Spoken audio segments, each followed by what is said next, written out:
Hello students, my name is Junaid. Today our program is on bioethics in human genetics. Before we start the program, let us look at the components that we will be covering in this course. Like we have ethical issues of Human Genome Project, Code of Ethics in medical or clinical laboratories, ethical issues of xenotransplantation. Let us start with basic concept of ethics. Ethics is a generic term for various ways of understanding and examining the moral life and for resolving ethical problems. Biomedical ethics or bioethics is an interdisciplinary field for the systematic study of ethical issues that arise in research, medicine, and society. These issues can be identified within four large arenas. Number 1, research and its application to all forms of life from bacteria and viruses to plants, animals and humans. Number 2, allocation and delivery of healthcare resources. Number 3, ethical problems that arise in clinical encounters between healthcare professionals and patients. And number 4, ethical problems in preventive medicine and public health. Now let us talk about ethical principles in genetic research. Broadly speaking, there are about 3 principles of ethics in genetic research, and these are autonomy, beneficence and justice. Autonomy is the right of patients to make decisions on their own behalf. Informed consent is one way of protecting this principle, that is, rights and voluntarily decisions of individuals. Autonomy protects the individual's freedom of choice to voluntarily agree or disagree to participate in research or give samples for genetic testing. Beneficence involves giving importance to the welfare of persons and providing maximum benefits, and justice incorporates concepts of fairness and giving what is rightfully due. In forensic medicine, justice is the goal that is being pursued. Thus, under the principles of ethics, there is an obligation to confer benefits, to prevent and remove harms, and to weigh and balance the possible goods against possible harms of an action. Now let us discuss about Human Genome Project and the ethical issues involved in it. As we know that no two individuals are similar except the case of monozygotic twins.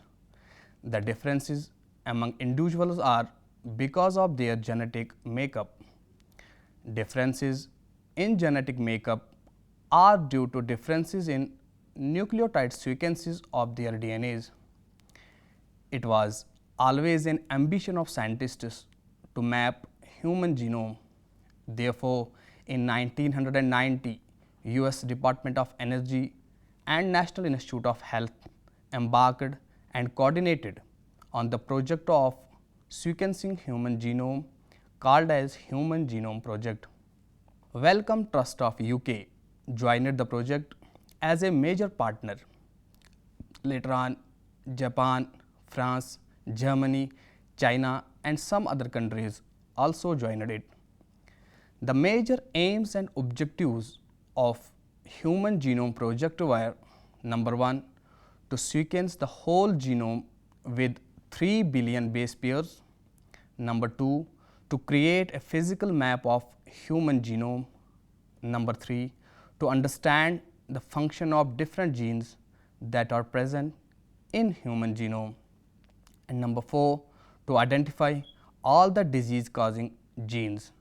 Number 5, to make the information available to all the researchers. And last but not the least, to develop tools for processing and analyzing the data. After the completion of Human Genome Project, The observations that were drawn by the researchers include that the genome contains 3 billion nucleotide bases.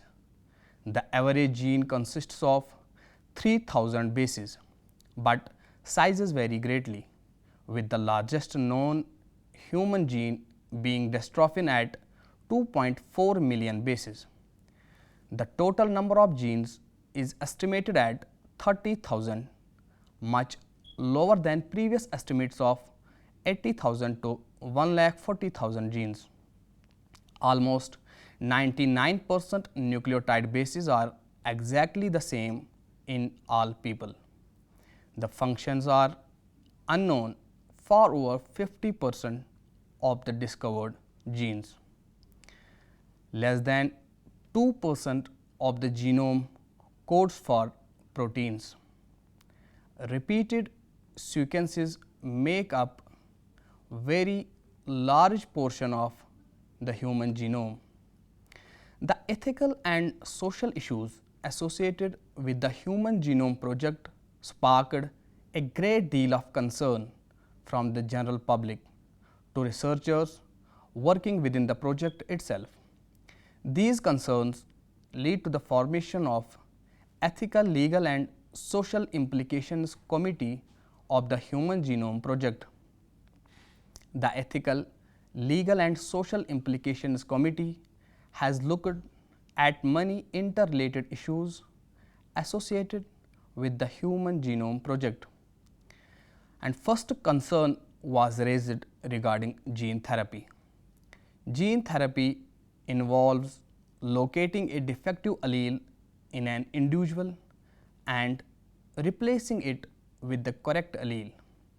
The genomic library created by the Genome Project will provide a way to determine what the correct sequence is at a particular locus, and the correct base pairs may be able to be inserted into the affected individual. This has caused concern with many people because they feel that in a way mankind will be altering nature by eliminating the defective alleles from a population. Some say that by doing that we are in a sense creating superhumans that have few if any genetic defects. This also raises ethical concerns because some religious groups feel that mankind would be taking the role of the supreme creator. Second concern was raised regarding discrimination based on genotype. This may be the case with job companies and insurance companies. Employers may obtain genetic information of employees prior to hiring them. If a certain employee is shown to be genetically susceptible to undesirable workforce traits, they may be discriminated against. Health insurance companies may gain access to genetic information of individuals and thus discriminate against them by refusing coverage or charging higher insurance premiums. If an individual is a carrier of alleles which have been associated with a particular disease, it may make obtaining health insurance nearly impossible for the afflicted individual. The third concern is regarding evolution. The Genome Project may answer questions regarding evolution.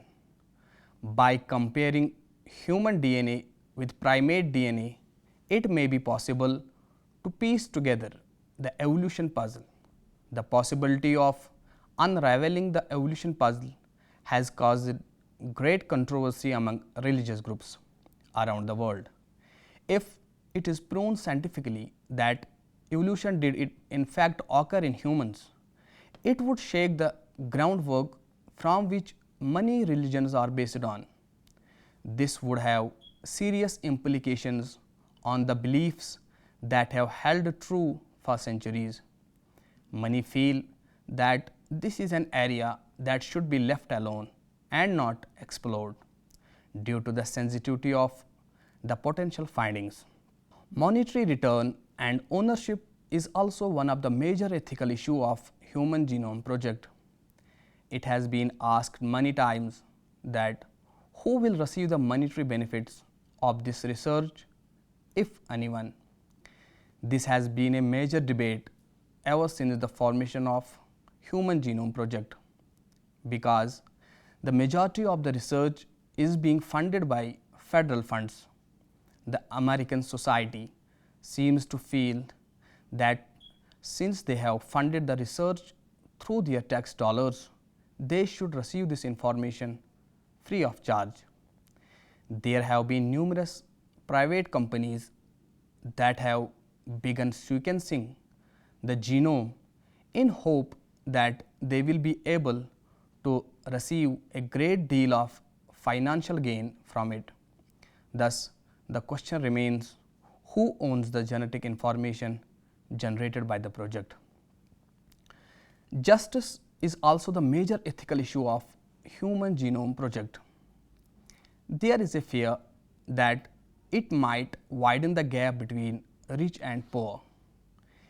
In the developing world, the human genome sequencing may not be the first choice for better treatment, while millions of people do not even have access to basic medical treatment.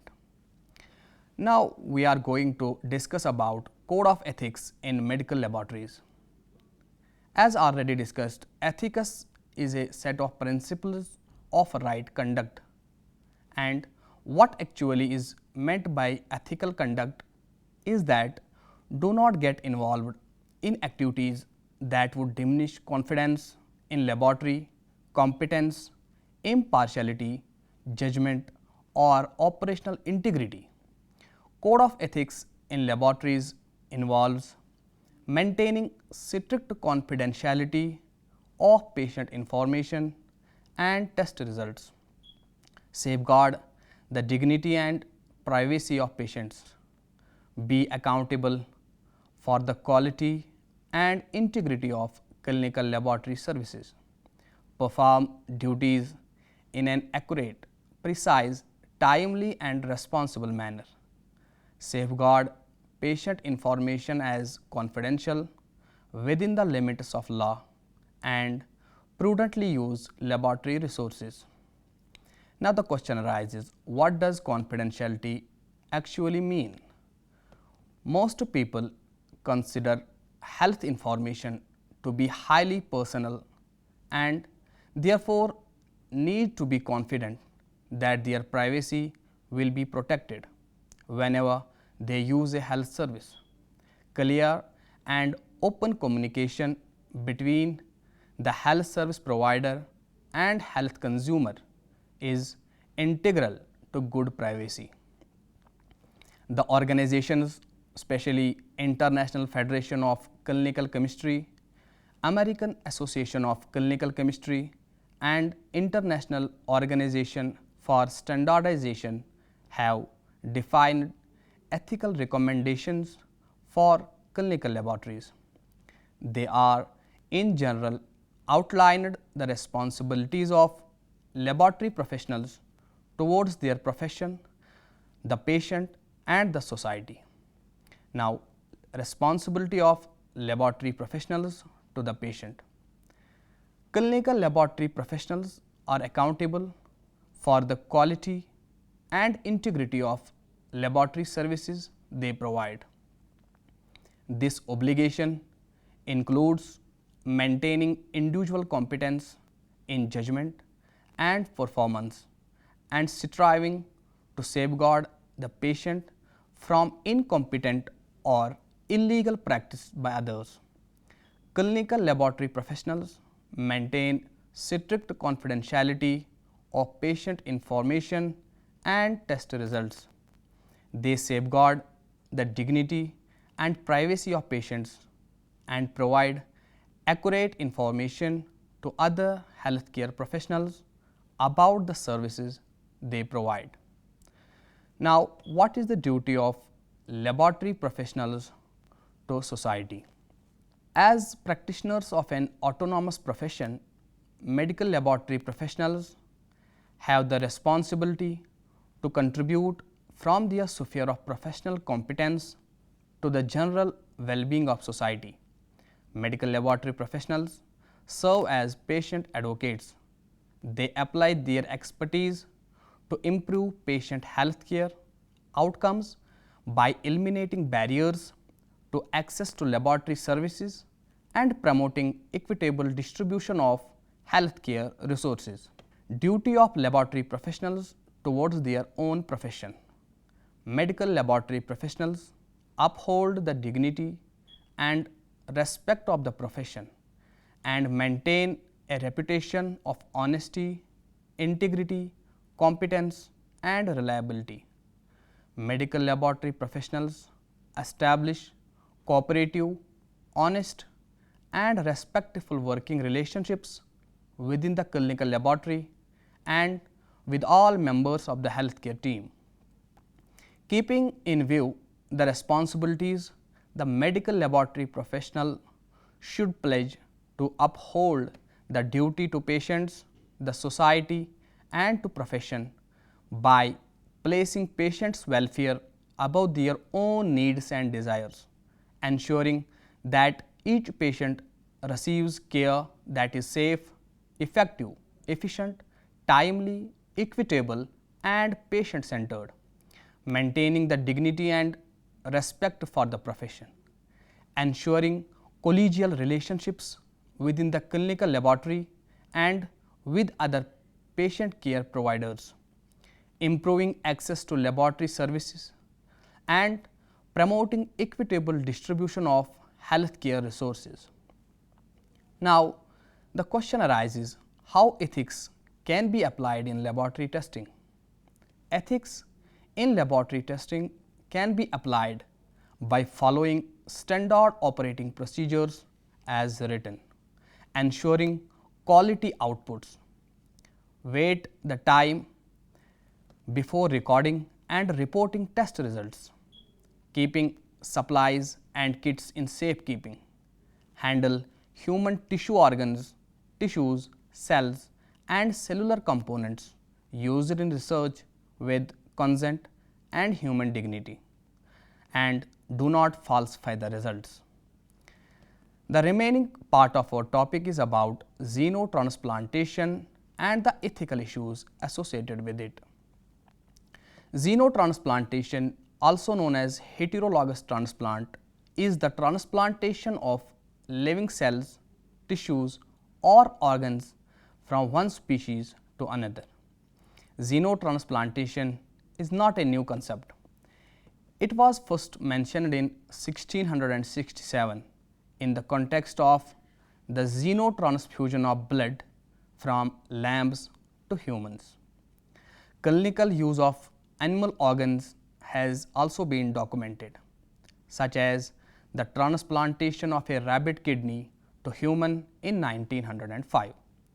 Because non-human primates are phylogenetically closer to humans than are other species, several trials involving the kidneys, hearts and livers of non-human primates were conducted from 1920s to 1990s. However, researchers found that non-human primates were not suitable source animals for clinical xenotransplantation because of ethical concerns, the high risk of cross-species transmission of infection to humans, difficulties in breeding, organ size disparities, etc. Since the 1990s, researchers have attempted to use pigs as the source animal for xenotransplantation, and the pig is currently considered the most appropriate candidate species. Reasons for selecting the pig as source animal include the pig's relatively large litter size and short maturation period, its size and physiological similarity to humans, and the readily application of genetic engineering techniques to produce porcine organs that are resistant to rejection. Xenotransplantation could benefit thousands of people by providing an unlimited supply of cells, tissues, and organs with many uses such as organ transplants, in which there is replacing of diseased organs, cell transplants, for example, replacing damaged or destroyed cells in diseases such as diabetes, Alzheimer's, and Parkinson's disease, and tissue transplants such as skin grafts, corneal transplants, or bone transplants. Ethical arguments expressed about transplantation from transgenic animals to humans are wide and have various ranges based on their subject and nature. I present the arguments in two main categories: deontological and consequentialists. In the deontological group, ethicists believe that the very nature of such an action is unethical and unacceptable, regardless of the consequences of procedure and its effects on human or animals. From a deontological perspective, authors assert that animals have rights similar to those considered appropriate for humans. The protection of animals has legal status in many countries. The most important criticism expressed is the playing God and being unnatural.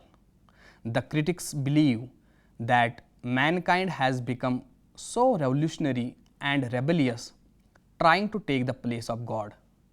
In addition, using genetic engineering, mankind is able to create creatures that have never existed in the nature.